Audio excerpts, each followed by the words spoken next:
What's up, everybody? Welcome to the MIRE. Keith Glock and Matt Pogue, live from the Command Center in Lawrenceville today for boys basketball as we bring you a road contest in the way that we only can. And it is going to be Montgomery at Immaculata. Tonight, I feel like we figured out that the key to our success and or failure as it relates to all this stuff is do they have internet wherever we want to go? Yes, mostly internet and nothing else. Yeah, it's pretty much it. Yeah. So, this is a wild card game for us. But our boy Pat from Mayday Media graciously gave us a call this afternoon, and he said, guys, don't lug your stuff all the way up here. I'm streaming. Absolutely use the stream. I had to go up there and fix their wireless network anyway, and he said wireless network problems, and my right eye started twitching, and it was, whatever. So this works out better for us.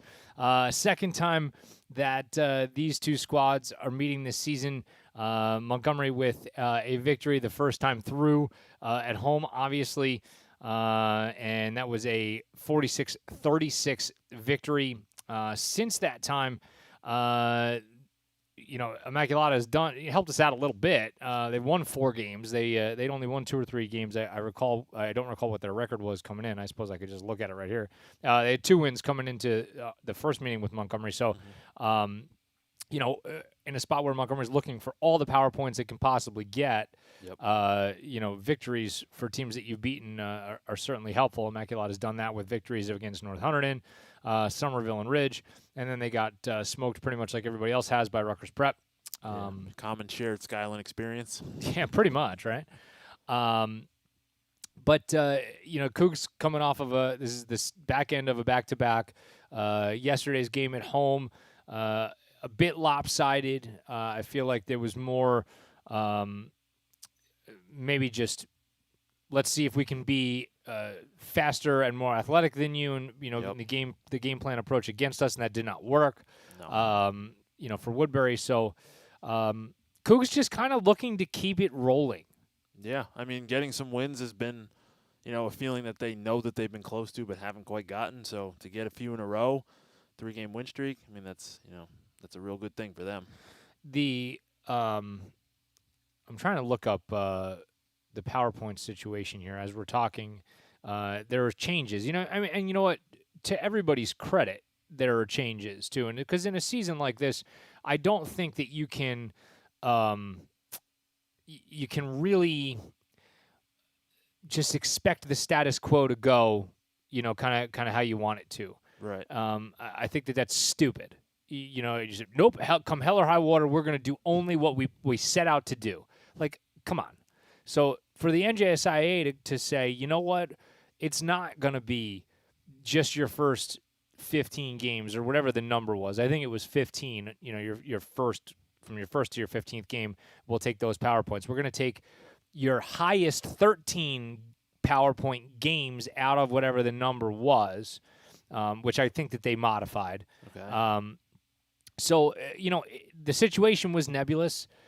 And I think that good on them. That's really how I feel about it. Make an adjustment. It's not completely normal. We all know some games were out from, COVID. Some games there was weather. Everything's been disjointed. So why not give everybody the break that, we all commonly need? Yeah, I mean, to say that it was going to be, done as of any one certain point, I think was silly. I'm trying to look back here at the Cougs now.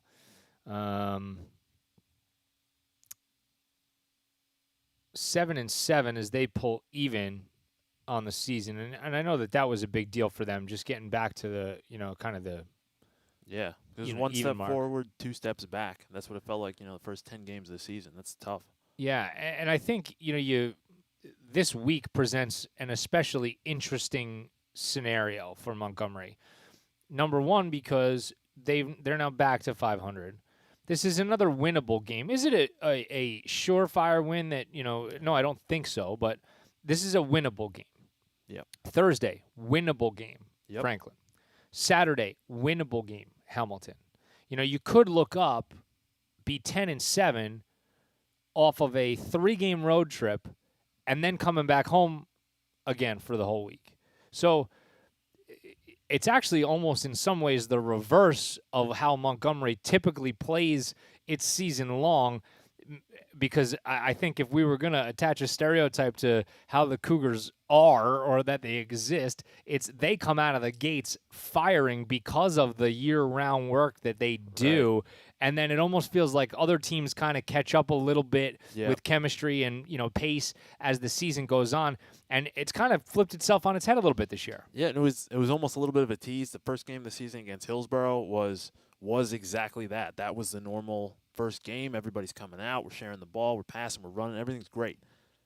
And then it kind of changed. After that one game, we're all looking around like, man, we are really good. We're going to do it this year. And then we're all like, oh, we got some issues. We got to work on some things. But then those middle 8 games was finding things out. Yeah, it was just a bit of a conundrum. And I think, honestly, so much of it started just from shooting the ball consistently. Yeah, that's been a killer because we move the ball well. We get to the guy that's open. We're having the right rotations, and then shots just aren't falling. And then a long rebound, other team goes in transition, and now they got 2 points, and we feel like we just had a good shot. And now you look up, and things are just not going well. There hasn't been but maybe 1 or 2 spurts this year within games, and that's it's either a massive indictment on what the season overall is gonna be, or holy cow, watch out, because there's only been those 1 or 2 spurts where you could say 5, 6, 7 possessions in a row. It was like layup, 3, layup, 3, layup. You know what I mean? Yeah. Like the consistency offensively just hasn't been there. And I don't know what you attribute that to necessarily, but another thing that I think has been really interesting in watching this team as closely as we have this year is we've really seen them finding an identity. Like, I think one of the strengths of the coaching staff is always that, like, they kind of go into the season with a relatively good idea about what's what. Right. And this year, it's maybe that Greg Tarka analogy that we always use where, his junior year, nobody really knew what he was going to become. By the end of the year, he went from a full-time JV player to a full-time varsity player to scoring double digits at the end of the year. And I feel like maybe you have Donahue and Davino, and now Luke Smith really seems to be coming on, in that way. And like, I don't think anybody saw Donahue being as impactful, athletic, confident. I think they saw him as a contributor. Yeah. Certainly, but not this. He's been so comfortable that now we expect him to shoot, and I think we're all forgetting, like, nah, he's a younger guy. He hasn't really gotten a ton of minutes, but now he gets the ball, and we're like, why didn't you shoot that one? Like, you were open. We know that you're going to hit that. So for him, that's great because we all know that, it's been Curry. That was the certainty, and then it was who else? But right. He's answered that question. Luke Smith's answered that. Davino's played excellent defense, and he's starting to kind of find his offensive game. Because he wasn't really one to put the ball on the floor much, and now that's becoming really common for him.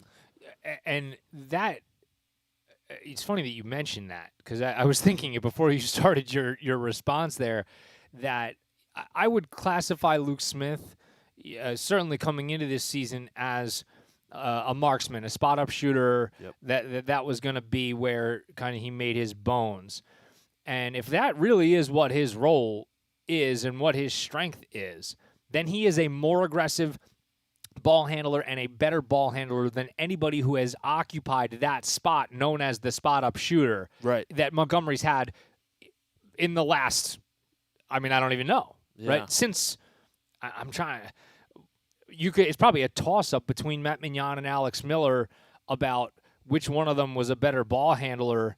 And I don't think either of them were an exceptionally aggressive ball handler or a remarkably skilled ball handler. I would describe them as capable. Yeah. Luke Smith is more than that. When his expectation was you're the shooter, but now him and Donahue were both doing this. But once they get that pump fake, especially the corner three, they take the lane. They're not afraid to drive. And even if some of the layups, have been less than desirable outcomes, but even still, now the defense knows you might do that. So now the closeout might be a little softer. You might get more open shots, and it's just you have to know that there are other things out there, and they already showed it. There is a piece of Luke's game particularly, and I don't think I've verbalized this yet, but I've thought it a couple of times, and it just didn't fit in any of the other broadcasts, that we haven't seen from him yet. It's because everybody knows that he's a shooter, the closeout comes. And now we've seen him be aggressive and put the ball on the floor and get to the hole. Mm-hmm. And from there, we haven't seen him just pull up a foot inside the foul line. Yep. You know, because it's been, now I'm going to continue to attack, and it's going to be either, you know, a layup in some traffic or maybe look to make the extra and kick it back out.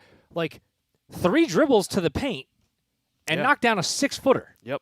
I mean, if somebody bites on the pump fake or at least slows down enough where you get the drive, you know, why not? Go in, but you don't need to go to the rim because we all know there's somebody waiting there. So, you know, mid-range, not always a bad thing, especially if, you know, you're moving in, you can shoot the floater, like, oh man. See, I think wouldn't even describe the maybe the scenario in my head that I'm talking about as a mid-range jumper. Okay. I think he's been able to get well into the paint.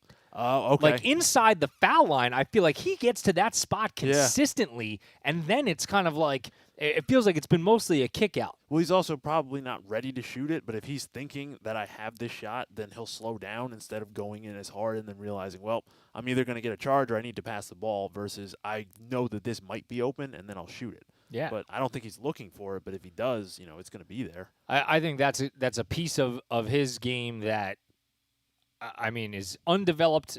Maybe not undeveloped, just maybe underutilized. Yeah. I mean, the scenario is not always there. For the most part, he has been kind of hanging around 3-point line, but eventually that's going to change. He's going to be expected to do more. So. Right. And you know what? We'll try to keep an eye on that piece of it today, you know, as we walk through the game. I'll point it out, or at least the thing that's been going on inside my head. We do have pictures from Immaculata here. Look like the JVs were probably a little bit late, maybe only like 3 or 4 minutes behind schedule. So we'll take a break, and we'll come back. We're going to bring you starting lineups for both Immaculata. Yeah, am I right? We got it's gonna we happen. got it today. All right, Yay. actually have starting lineups for both squads. And then we're going to have boys basketball. Montgomery looks to go over 500 for the first time this season since game number 1. And hopefully they can do it. Tonight up in Somerville. We're live from the Command Center in Lawrenceville, and we're bringing boys basketball to you in just a minute. You're caught in the mire. It's the Montgomery Internet Radio Experience.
welcome back, everybody.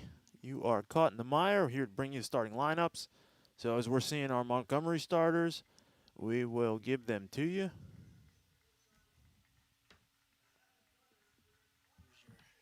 Josh Moore, sophomore, point guard. JT Szymborski.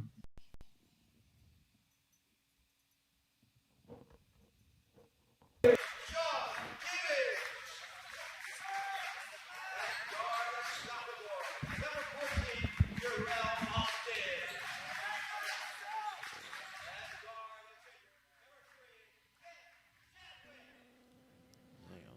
Did we lose us? No, we're good. All right. All right, welcome back. Just trying to figure out how to get you guys some audio out of this.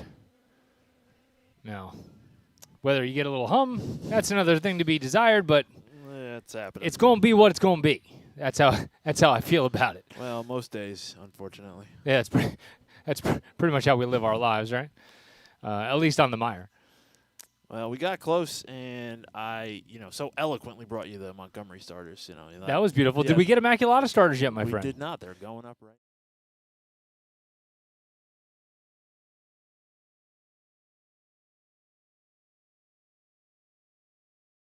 Some problems on the post, I felt like, and we didn't see a lot of him. No, was it foul trouble or was that just minutes? I feel like they just didn't use him a ton. I mean, that's a good matchup for that. I mean, that's one of the better ones that Gordy's going to have all year. I thought so.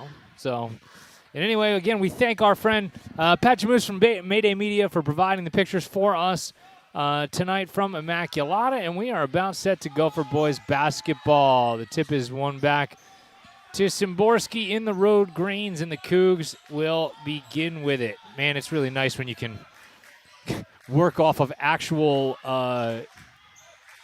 good camera work when we're on the road as opposed to, some of the huddle cam stuff that we were used to. Now, Pat is watching. He is not letting Huddle go for it. No, I love it. Absolutely love it.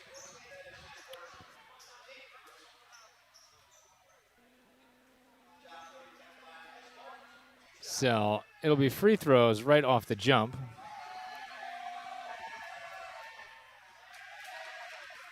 And no good on the first.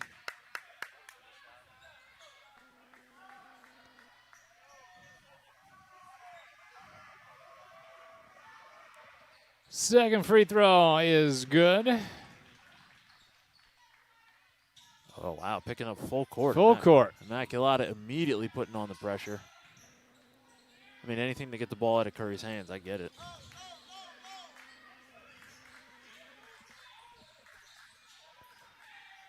Curry, a little pump fake, and now get into the lane. He'll throw up a floater, and it's good off the window.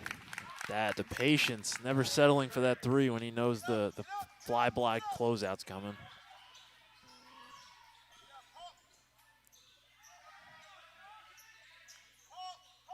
So we'll see what the Spartans are looking for here. A streak goes right past Gordy, and a good challenge by Gordy again is now knocked back to Szymborski. Well, Szymborski bringing it up. Crossing over, and he'll go for Levy. And now JT's going to fire away. It's a little short. And the rebound goes to Givens. Immaculata with a three-pointer up and good. It's a nice accidental pick. It worked extremely well. Curry got caught up, leaves the shooter wide open. Josh Moore, who had a fantastic game the other day, throws all the way across for Levy. A good save by Levy. Moore will work into the lane, and he'll try to find it, but can't. Gordy will put it up and back in, though. And Gordy on the spot. He is always in the right spot for these rebounds. When he's able to actually get some room to elevate, he's there.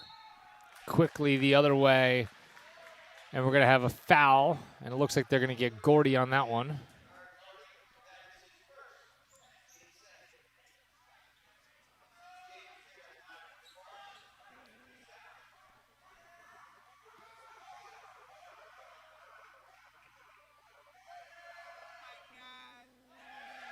So Street's first one is no good.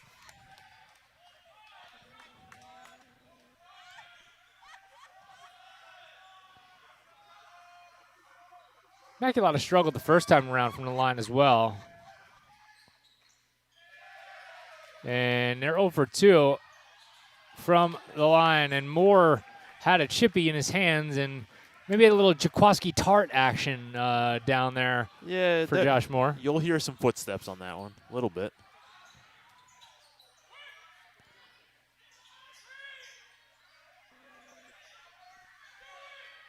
Street will step back and fire up a 3, which is no good, and Curry Johnny on the spot. And now he'll go to work on Cam Chadwick. Yeah, that persistence to get the ball out of Curry's hands. Great take again, but Moore, that was like a carbon copy as Moore on the miss and Gordy on the follow. I think they got a thing worked out. Moore goes tumbling down to the deck. And it'll be a 3. That is way off the mark and out of bounds, and looks like it's going to stay in this direction. Szymborski, that closeout came out of nowhere, too. He looked like he was rooted in the ground, but he immediately got out there.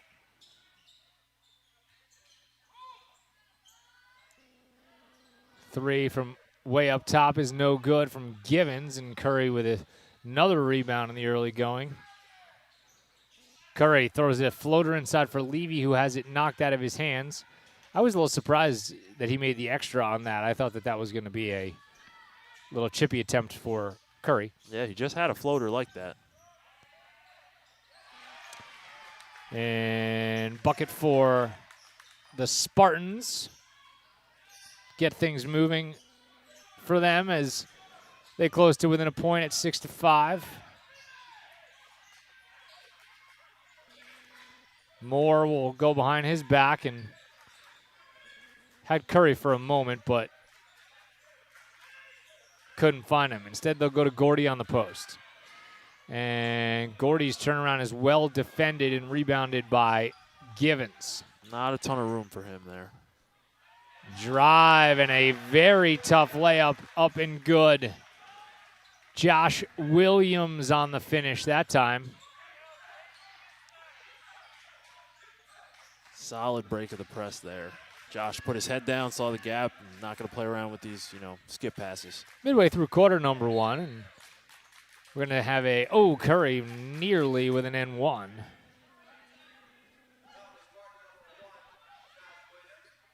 So we'll get a foul on Josh Williams, it sounds like.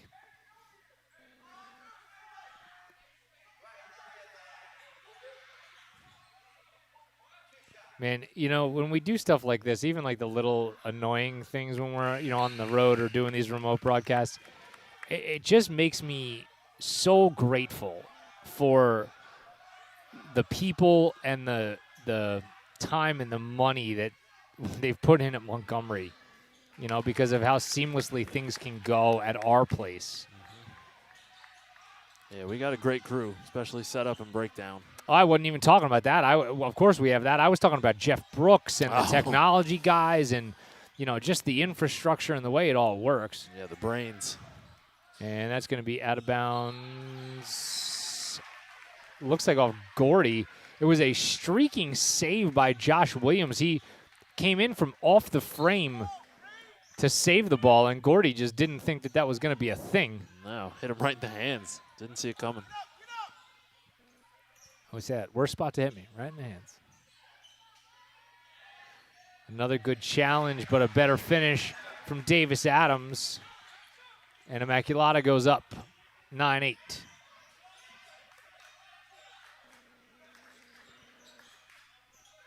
Curry will dribble his way out of trouble and find Levy underneath. And Matt Levy with an easy deuce off of the Curry helper. Gordy got a piece on the closeout, and it'll be Davino who's going to race the other direction. Curry's going to spot up as the trailer. Can't get it to go. Rebound goes to Sean Givens. Rhythm Curry 3, I'll still take it. Oh, always. Speaking of rhythm threes, there was one there. And Immaculata jumps back on top by a bucket, 12-10. Immaculata given a lot of different looks defensively. They've been alternating the full court. Now they're going to a little bit of just a half court, maybe not at all, but different looks. Little touch foul on the outside on Cam Chadwick. Second team foul on the Spartans.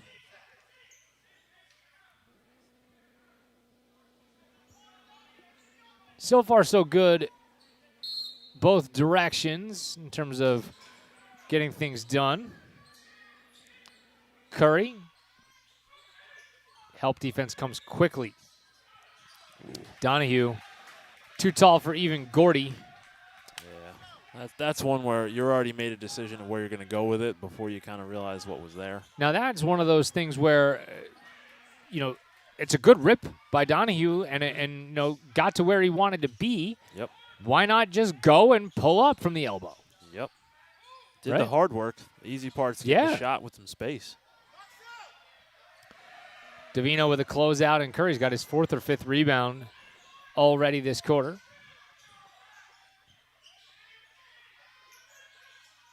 Ryan will get into the lane, and he's going to be fouled. Great take. He's just probing and waiting, using the screen from Gordy, but not really, and just so much patience. I mean, he's always been, relatively good decision maker, but this year is just, it's very different. His patience, you can see him scanning the floor way more than we used to.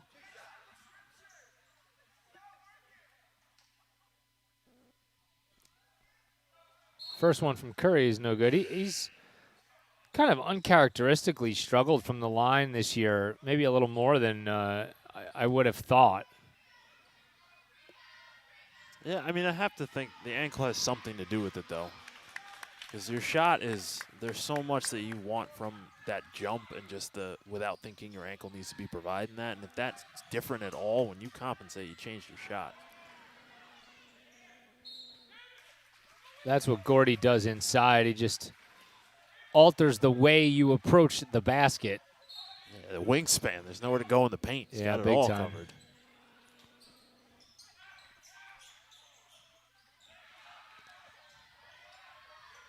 Curry. A spectacular set of dribbling skills on display, and that's going to be a tie-up as Pombo couldn't believe that's what got called there. And all that mess. Yeah. But Curry using that same move, getting Gordy out of the paint, open up the paint for himself, and see if he can get there.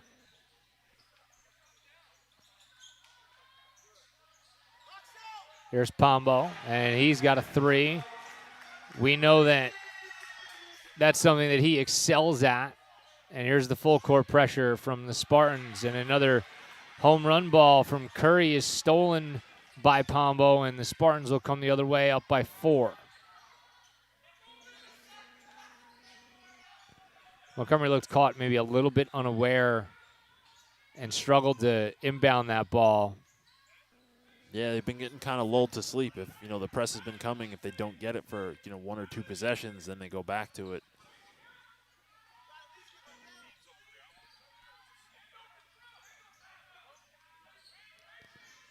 I think this is a smart decision by Ryan McKeever to slow things down here.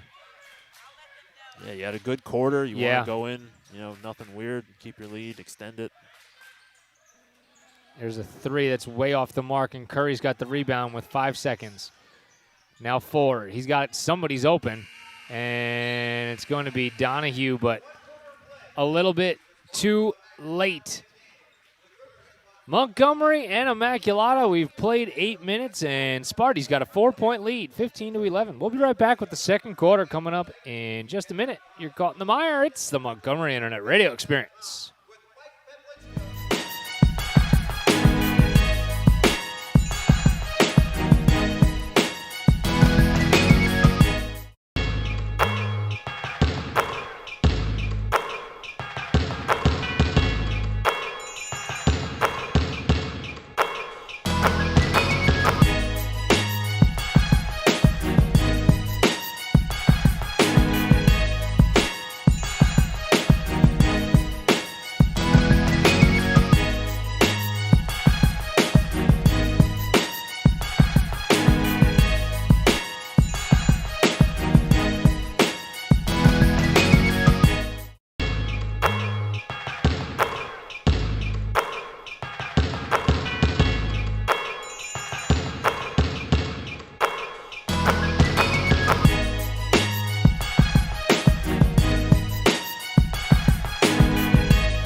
Welcome back to Immaculata High School. Keith Glock and Matt Pogue. We're remote tonight from the Command Center in Lawrenceville, bringing you boys basketball on the MIRE. Thanks to Pat Jamus and his staff at Mayday Media. And when I say his staff, it's really just him. Yeah. So, you know, He's employee of the month every single month. I wonder if he gives himself like a certificate. I would put up a plaque, and I'd have 70 of them just on the wall. Hanging up on the Yeah. refrigerator. Donahue was arguing to no avail that the ball was out on the baseline, but instead it'll be Pombo, and his three is off the mark. Pombo's got an unbelievably quick release. Great look inside and a finish from Davino. He's opening up the paint again, making room for the cutters. Driving a kick, and that's, wow, Banks open late on a Tuesday. Oof. From the corner, the wing, I don't know. That's an interesting decision there with that full court press. I mean, I feel like Montgomery was forced to inbound that ball nearly into the corner. Yeah. And to Gordy. Yeah, you had that set up, go and trap it. Yeah, and they just let Davino get retrieve the pass. It's like they're not realizing that just slowing Curry down and making him waste time, that's not really the goal. I mean, the goal is to kind of keep the ball away from him, and if you can get a turnover because Gordy's in the corner 80 feet from the basket, that's what you want. Foul on the Cougs. Third team foul. I'm going to get a traveling violation on that one. I like that. Gordy stood his ground. He knew that contact was coming low, but he's just going straight up. Levy is going to push toward the hole, go with a Euro between a couple of guys, and miss the initial layup. Curry and Gordy, great D on there. Just went straight up. There was nowhere to throw that pass. Szymborski just kind of found it in his lap, and Curry's going to go this time between a couple of guys, and he'll go to the window and let Immaculata know about it. Man, through the contact. Nearly a travel there again. As here's a three, and that is up and good. Don't have a 12 on my roster, so I don't know. Maybe it could be Miles Tucker. Curry gets himself out of some problems with Levy, and now they're going to have to respace. Yeah, reset things.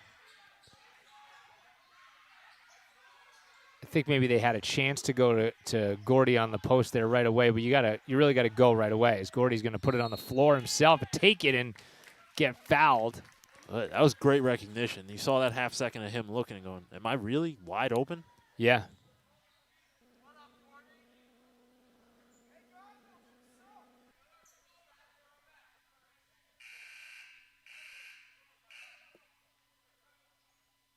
The old triple buzzer. Yeah. What? What? Don't know what the confusion could possibly have been. I think that's the panic button. You get three. Something's wrong over there. Oh, my gosh. I think the confusion must have been who the fouler was. And first one from Gordy's good. Yeah, I'm still trying to figure out what Immaculata wants out of this press. Because there was another possession, like you said, where they had a trap set up, but then they all just kind of get back on D, and I'm not sure what that's about. Yeah, I guess we'll see as the game goes. That's a wild shot that's off the side of the backboard from Givens. Yeah, he thought he had the contact from Levy. Not so much. No, it definitely feels like the acceptable level of contact being allowed to be generated by the officials tonight is well higher than that. And you know what? Maybe we just got our answer to what the pressure is going to be. It's just see if you can keep it out of Curry's hands. Yep. Good extra on a Euro. Luke Smith's first shot, and he comes in and knocks down a three, making us look good from the pregame. Oh, we knew it, Luke. We knew it. Montgomery back within a bucket, 21-19. He does have a great looking shot. I could watch Luke shoot all day. Agree. And, oh, they're going to get Levy on a foul. Thought he might have been able to tie it up. Especially when he's holding the ball going. I mean, clearly. Is that wrong? Yeah, I mean, I had it, so I don't know what happened before that.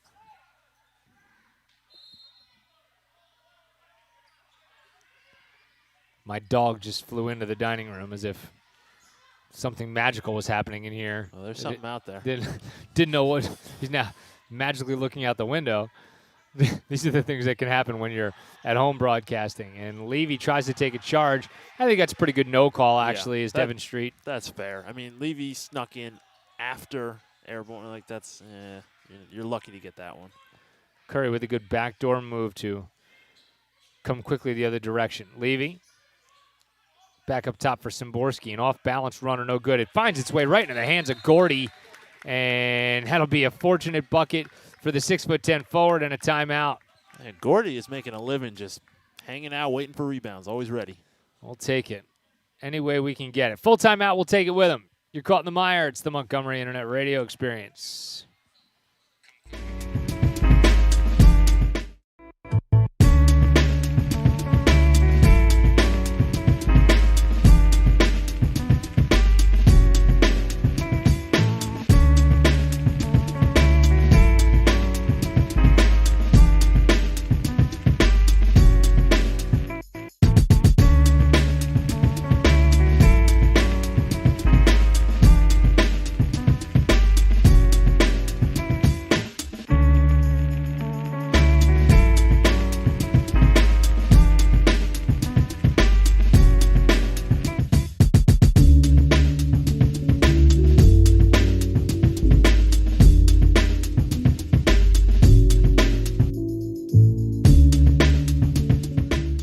Welcome back to the Mire. Keith Glock and Matt Pogue with you as Montgomery and Immaculata are locked in a good one.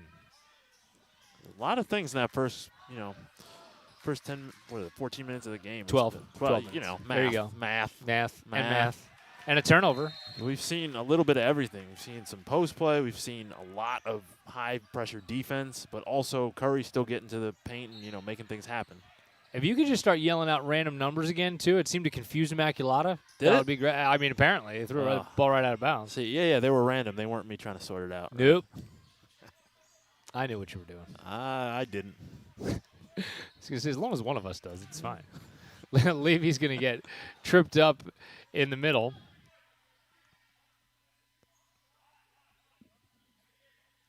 So that's going to be the 5th team foul against Immaculata. So still another foul to give before we get to the bonus.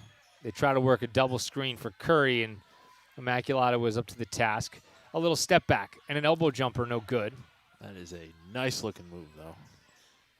That's what we've been talking about. Yep. He saw where the space was without going all the way to the rim. There's a 3, and that's way too long as Gordy pulls down the rebound off the air ball.